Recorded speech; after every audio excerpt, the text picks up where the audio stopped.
Assalamu alaikum.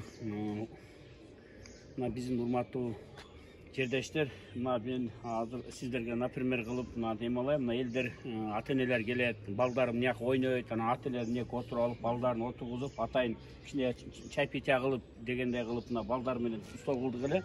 Анан кээинки ата-энелерден баш эле биздин жердештерге айтарым, мындай жеген мусорубуздарды ар жеке тыштабай, biz atayın sizlerdi ушундай ар жеке тыштабасын деп, мындай şu musullar gibi жазагамыз да уруна.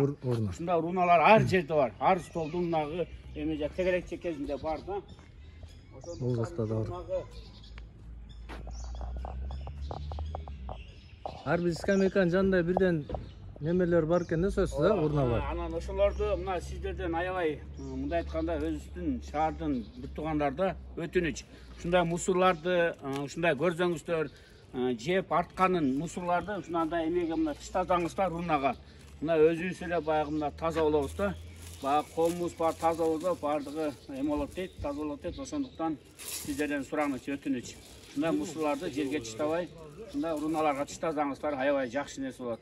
Мына өзүңүздөр көрүп турган мына 2 жылдан бери, 2 жыл мурун ушуну өзүбүздүн жердештер, алыс жакта иштеп жүргөн мекендештер ушу колунан келишинче жардам берип, ушуну балдардын жемилгеси менен ушуна жаш балдар ойносун деп жазады эле. Мына азыр өзүңүздөр көрүп тургандай видеодо мына лампочкалары эме болуптур, мына көп нерселер сынып эме болуптур. Азыр мына кайра башынан дагы бир сыра ремонт кылышып атат да.